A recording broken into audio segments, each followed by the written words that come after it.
আর আরও অনেক কিছু, মানে আমি হয়তো বা অল্প কথায় অনেক সমাজের টোটাল অবক্ষয় যা এসছে আমাদের কাছে।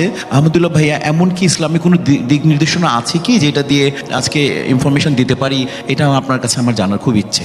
অবক্ষয় রোধের জন্য আমি মনে করি যে গোটা কোরআন এবং হাদিস পাঠ করবার পর আমার ক্ষুদ্র যে নলেজ হয়েছে সেখান থেকে বলবো দুটি চাবি আছে। এই চাবিগুলো ইউজ করলে আমরা আমাদের সমাজকে অনৈতিক অবক্ষয়ের হাত থেকে আমরা রক্ষা করতে পারবো। তার প্রথম হলো, সমাজে পরিবারে ভালো মানুষের মূল্যায়ন এবং মর্যাদা দিতে হবে, নীতিনৈতিকতা আর গুরুত্ব দিতে হবে। ধর্মীয় শিক্ষাটাকে আমরা এখন কি নিয়েছি?